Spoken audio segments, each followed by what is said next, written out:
you are joining us at part of Dementia UK Summer School this year in 2025.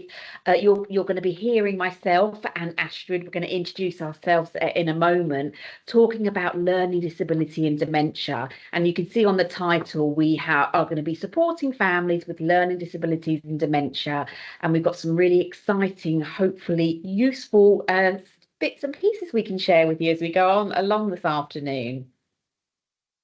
So, introduction to who you're listening to, and so my name's Nicola Payne. I work for McIntyre. I'm going to explain who McIntyre are moving forwards, and I oversee our best practice around health and families at McIntyre. I've worked here, with the organisation since 2006. And I have a massive passion to support people to be part of their diagnosis of learning disability, of dementia, when they're living with a learning disability. So that's me. Hi, my name is Astrid Ubas, and I'm a learning disability nurse for the last 15 years. And I've worked in both acute care and in the community. And for the last 3 years, I've been working with McIntyre in Milton Keynes as a learning disability nurse. Thank you, Astrid. Okay, just if you haven't heard of who McIntyre are, we are a charity that supports lots of different age people, so children, young people and adults living with a learning disability, living with autism, to live what we frame the best possible life, gloriously ordinary lives as possible.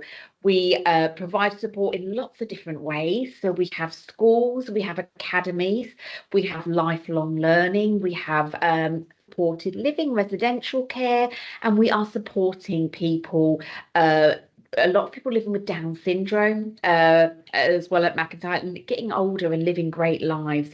And with that sometimes comes dementia, and that's why we're here to talk to you today. We've got a brilliant website that we're going to signpost you a little bit throughout this presentation, but do jump on because there's lots of free resources on there and lots more information about our approach around health and dementia. So yeah, do take a look at that if you can.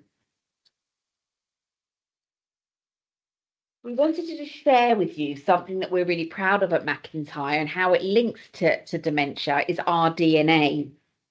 And at McIntyre, we developed this for everybody, so staff and families and people that draw on our support to work in line and recognise that we are being, as the first strand says, as ambitious for everybody as possible.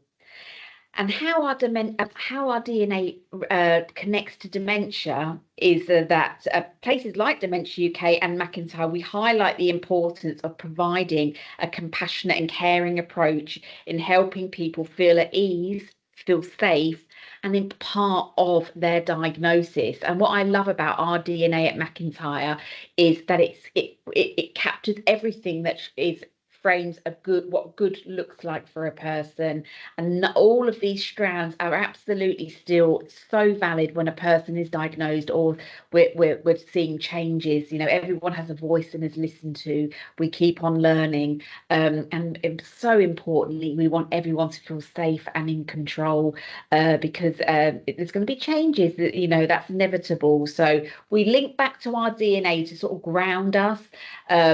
You might have something in your organisations or something that you use, but this is what we use at McIntyre. So just wanted to share that with you.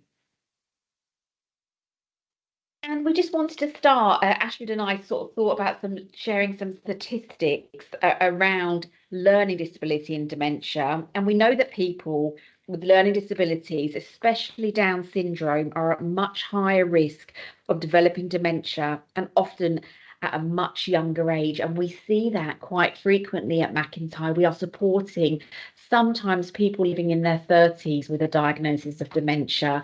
So it's really important that we get that right approach for that person, and they're in the right environment, and they're not put into a care home, because that's all we know, and that's the worst thing that can happen for that person. Dementia presents differently and can make a formal diagnosis really tricky. And this slide provides a snapshot of the scale and impact dementia has with a person with a learning disability. And you can see here that people with Down syndrome, there's 1 in 10 people with a learning disability would go on to develop dementia, usually without receiving a sub-diagnosis. So we see that quite commonly at McIntyre. Someone's diagnosed with dementia, but we don't necessarily know what type. And we all know having that correct sub-diagnosis is really important. So we advocate as much as possible to get that, but sometimes we just we do our best with what we're given, but it's all around that advocacy, which we'll talk about a little bit more as we go on today. And behind each number, so I won't go through these one by one on the screen, this is for you to digest and look at, but behind each number is a person, a family, a support team, and it reminds us how vital our role is in recognising and supporting people with dementia. So we're going to go on now to talk to you about supporting the person. And at McIntyre, I know Astrid and I live and breathe it around person-centred approaches, and we're going to be sharing today some useful tools. And what they'll be freely available for you, but it's all around that person-centred approach. So we're going to go on to share a little bit of information with you. So noticing the changes. But how does a person who's got a learning disability get diagnosed? It can be a very long process and a bit long-winded. It often starts with noticing changes. Now, family carers and people who are support workers who support people with a learning disability often know the person very, very, very well. And they know that there's something not right. The person is changing. What we often struggle with is to pinpoint what exactly the changes are. And it's very, very important to get that exact, because your appointments at the GP and at the memory clinics are very short, and we need to use the time in the best way possible. So noticing changes and writing down what the changes are is very, very important. There is a very helpful tool that can help you pinpoint what the changes are, and we will share the link with you at the end of this presentation. It's called, sorry for the abbreviation, it's called the NTGESD. That stands for the National Task Group, an American task group on people with an intellectual disability and dementia practices. Now, they have developed a long list of questions for the carer and family to pinpoint early detection signs. So it's a long list of questions that you can work through that will really help you to pinpoint what the changes are. There are screening tools used by community learning disability teams. And there are several screening tools that we use to screen if there are changes in memory. The most commonly used one is called the DLD, more abbreviations, sorry, Dementia Questionnaire for People with Learning Disabilities. Those screens, it varies a little bit per area how they are being used. In the area where we live, it's Buckinghamshire, the DLD letter is sent out by the community learning disability team when a person with Down syndrome is 50 years old. They get a letter with an easy read pamphlet explaining what the dementia screening is, why it's done, and it also includes some tips to keep your brain active. Now, even before the first DLD screen is done, we try to have a baseline of the person's memory. We try to do that when somebody is in their 30s, when there's no sign of deteriorating memory or any problems yet. So we have something to compare the scores against. With people with Down syndrome, when the person is between 40 and 50 years old, those screens are done every 2 years. And when the person is over 50, they're done every year.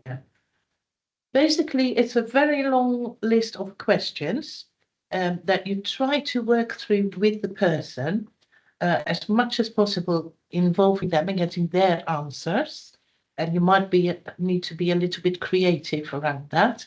For example, if the question is, does the person remember where they put something away a short time ago? You might test that out. You might have a photograph of a favorite thing that you ask the person to put away somewhere. And then 5-10 minutes later, you may ask them, oh, do you remember where we put that, where we put that photograph? You might need to be a little bit creative. It definitely also needs the involvement of a carer or somebody who knows the person really well for some of the questions and answers. That's the screening. So the more severe a learning disability is, the harder the screening gets. And it's very important that we have something to compare the scores against.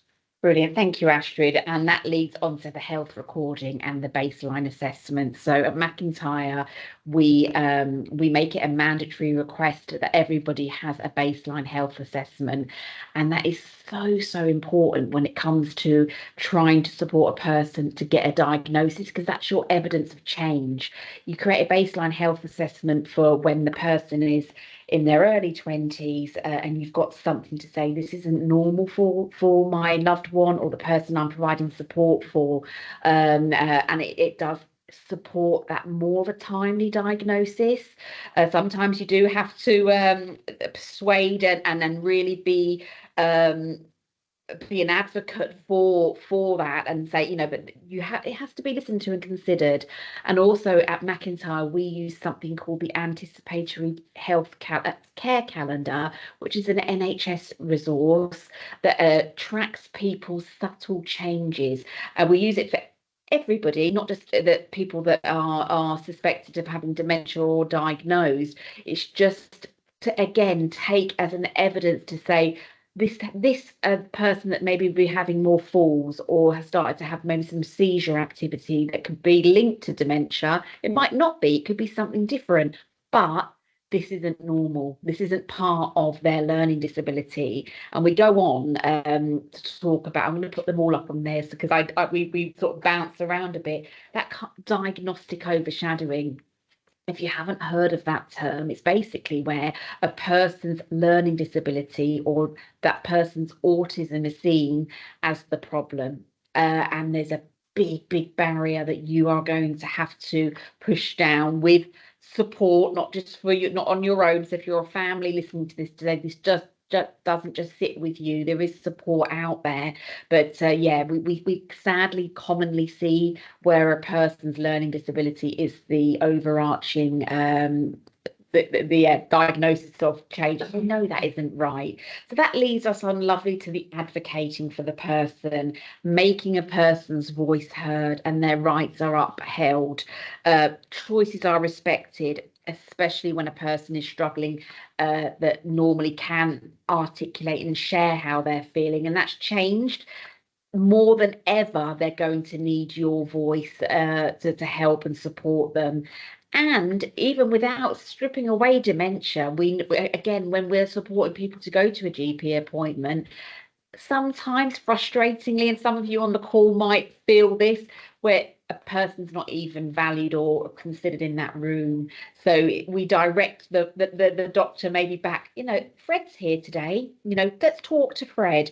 That's the kind of you're advocating on, for good practice, because that Fred can contribute, and we want to make sure that that's seen, and the more we do for that, the more hopefully the changes will happen. And then, Astrid, you're going to just cover reasonable adjustment. Yeah. So we know that accessing healthcare and getting doctors and nurses to listen to the person who's got a learning disability and their family and helpers can be tricky. There can be a lot of barriers. So much of our healthcare system is based on you being able to explain in words very clearly to a doctor how you're feeling, where it hurts, what the problem is. And if you struggle with that, or you struggle to tolerate basic tests like a blood test, makes you really scared, and there can be a lot of barriers. So we can advocate for reasonable adjustments, which is a duty. All public services have a duty to make reasonable adjustments for people with any kind of disability under the Equality Act. So the kind of areas, the kind of reasonable adjustments we look at, we need to look at the person, because not everybody is the same. One person may struggle with something that another person is absolutely fine with. But the areas we will look at is, do we need a reasonable adjustment around timing of appointments? Do we need extra time? Do we need to ask for a double appointment? Is the person autistic and is really, really, really important for them to go to their work in the daytime and it finishes at 12? Can we try to get an appointment in the afternoon? The other area we look at is the environment. So if a lot of people get really anxious and scared in a very clinical environment, so is there another area where it's more less clinical looking? Can an assessment be done at home where the person's comfortable, or at their work in a quiet room? We need to be really flexible and expect of health professionals to be flexible as well, to enable that person to be heard and seen properly. Communication, we may need to make adjustments in how you talk with people, how you explain things, how you ask questions, maybe use pictures or other clues, and help is another reasonable adjustment. If there is a person who can really help the person with appointment, be it a relative, a carer, or a support worker, or a friend, that person needs to be allowed to be in and help and be listened to.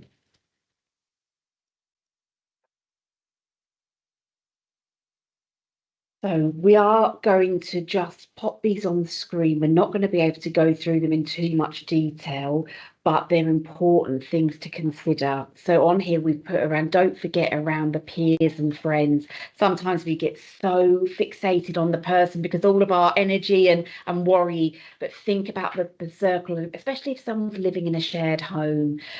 Also around life story work, we've put a brilliant link on here to Barry's brilliant book, so do take a look at that. Advocate for a life story at an early age, because it can become so meaningful for people when they are living with dementia. Make things as accessible as possible for the person, and don't forget about the person's environment. That's so important. Again, we've linked here to an assessment tool that we use at McIntyre to go in with a clear mindset of recognizing subtle changes that could help a person be safer and live well in their environment that they're are happy with, and around flexible and reflective approach. So when we look at the environment, there is a link to a whole wider environmental assessment tool, but there are two areas that I want to pick up specifically. One area we look at, if a person gets really hesitant moving around or climbing in cars and out, and starts to hold on to things and people for more support, one thing we can do is refer to an OT to see if we can make some adaptations in the home. But it is quite common when people have dementia that they lose the spatial awareness, the ability to see depth, and to judge how high or how deep something is. It really helps if the person's eyesight is checked regularly as well, because that might help. They might just need glasses, that may help. but there can be difficulty with the depth perception with standing up from a chair, because the person is not able to judge how far the floor is from the chair. And if you have short legs, like many people with Down syndrome, that can be a problem. There are also things like patterned carpets, patterns on the floor can be really confusing to the person. A crack in the floor may look like a massive gap to them. Changing carpet can make them really stop in their tracks and make them scared to move onward. And we can change those things quite simply. Light and color are very, very important. When you get older and your eyesight deteriorates, you need a lot more light to see things clearly. And contrasting colors really help. For example, yesterday I went to see somebody who was trying to eat a bowl of porridge and it was absolutely not getting anywhere. The porridge color is beige. He was eating it from a beige bowl on a pine wood table that looked beige as well. So that's not going to work for that person. He simply could not judge. He couldn't see that there was anything there to eat. So there are quick, simple solutions for that with contrasting colours. Okay, so let's meet Rosie. Thank you, Astrid. So let's meet Rosie. Rosie's part of the health team. She has just retired. There's a lovely story on our website about that. But Rosie has been an advocate for dementia for many, many years, presenting alongside myself, working closely with others to just talk about dementia and learning disability. Rosie's now living with dementia, but we didn't want to not include her in this presentation because normally she would be with us. So between myself and Astrid, we're going to do our best to bring Rosie to life for you via this information. So Rosie shared this with us around what's important.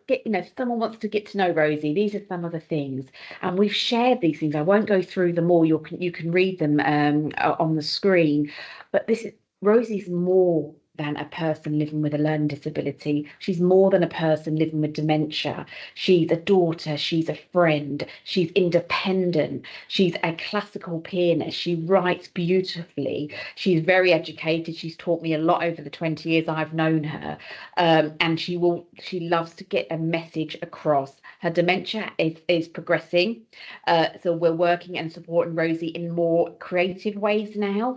But I know if Rosie was sitting between me and Astrid today, she would be wanting to share these messages. And in Rosie's words, it's not about what I can't do, it's about what I can do. And Rosie has said this for years. And Astrid was only saying to me this morning that when Astrid says this to Rosie, she lights up still. It's in her, it's part of her emotion and part of her being. So we're going to continue to bang that drum on Rosie's behalf. It's not about what I can't do, it's about what I can do. And I might need support now to help you enable me to do that. So we just wanted to share that quote from Rosie. And we're just going to go on now to share a short film from Rosie. My name is Rosie, and I'm part of the Health, Dementia and Wellbeing Project, McIntyre, alongside Meg, Rachel and Nikki. This year, I was diagnosed with dementia. This was confirmed by my GP. In my mind, I have not had it until now. I am still trying to get used to it. It is new to me. I can still live well, as well as leading a normal life. Even though I have Down syndrome, it doesn't affect who I am.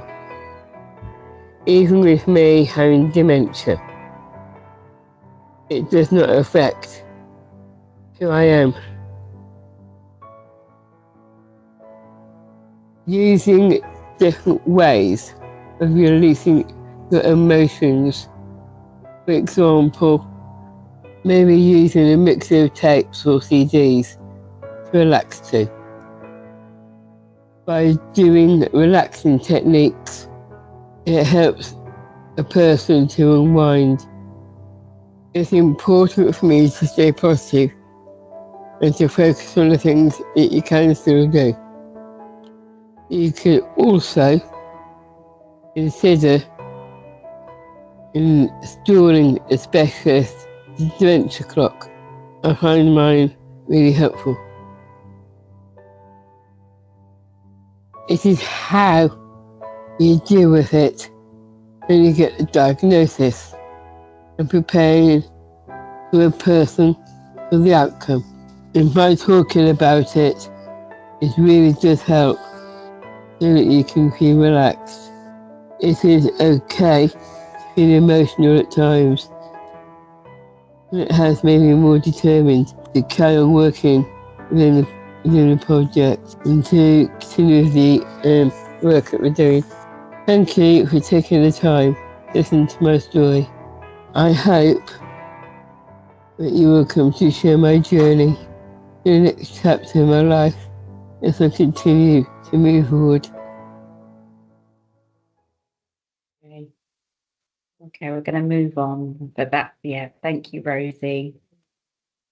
Okay, things that help Rosie to live well. And again, we're just going to sort of just quickly go through some of these, but we are mindful that we've still got quite a bit more to share. So Rosie's routine, super important, changeable, but we need to make sure she feels safe and in control, having fun, trying new things, being encouraging, still being able to go on holidays, but maybe that looks different to what a holiday looked like last year, but still being ambitious for Rosie. All of these bubbles around her picture here, though, are things that we need to still consider. So yeah, if you're thinking of your person or the person that you're supporting, think of some of these. Are we still being ambitious and supportive for Rosie? And at McIntyre and in many other providers and organisations, we talk about person-centred approaches. And we're just going to share with you now some of the resources we use at McIntyre. On this slide is why we, some of the things about how to, when we're asked to get to know a person, that's quite vague. But if you follow some of these things on words on the slide, this helps you get to know the person more meaningfully. So trying new things about their past and their future and their routines, as we just mentioned, working in ways that make sense to them, thinking about the environment and things that Astrid has spoken about today, small steps, revisiting, reflecting, and knowing the person and what they like. And we're just going to go on now to share some resources that we use at McIntyre, and some of you will be familiar, some of them, if you're not, these are wonderful. They help you really consider the person and what's important for them. So we've got on here a one-page profile. So important anyway, but more so now to review these. So if you are getting creative and starting to use one-page profiles and person-centered thinking tools, make sure you review them, because if there's information on there that doesn't sit right, and an example of that is if we create a one-page profile for Rosie last year, that's very different to this year, so we need to be reviewing them. One on here that I absolutely love is the 4+1. That's a lovely reflective. What are we doing? Are we doing it well? What are we learning? What are we pleased about and what are we concerned about? A really good one for family to use as a reflective piece pathway, and a good day, bad day, an important 2, an important 4. And we just want Astrid and I, we were giving away things today, so it will go into the link, into the chat, a link for one of our one-page profiles. You don't have to use this format, but it's a good one and it's freely available but if you're creating one for a person, create one for yourself. Make that quite a normal culture within your place of work or your family, because the more we know about everyone, that's going to be helpful for everyone to get their approach right. Okay, so let me just go back to this.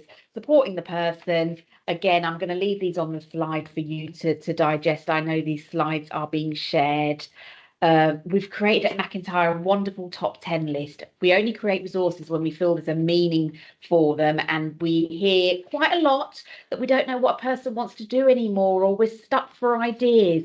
This allows you to put all your ideas down, say for Rosie, around we've got one that's plain and one that gives you ideas. Complete a top 10 list. That's one thing you're going to do for a person. Laminate it, share it, so it becomes something in the person's home, but be mindful it's changeable as well. So again, we're sharing that freely for you today. And some more resources that Astrid and I advocate at McIntyre. Vince has dementia. This has been created by people with a learning disability at McIntyre. It's all around recognising those subtle changes about maybe a friend of mine or even myself. You know, why am I forgetting things, or why am things feeling a bit compromised in my life? We could not share the Learning Disability and Dementia UK resource that we've created alongside Dementia UK. Books Beyond Words. If you haven't, you're not familiar with Books Beyond Words, do so. We're sharing the link in the chat today as well. It's about making sure you're not making assumptions about what someone may be seeing or feeling. Wonderful resource, and we wanted to put on their talking mats, a really lovely way of making sure that the person's voice is being heard. So we haven't got any time to go through those in more detail, but we're sharing all the links today with you for those. A bit of a shout out to our memory cafes at McIntyre. We've got a lovely memory cafe in Milton Keynes. I don't know where everyone is location wise, but there's a cafe that runs every month, a community, a safe space for people to come to. Our learning disability nurse, Astrid, you attend when you can, but it's a space to come to for families that are living with someone with dementia or dementia yourselves or the person.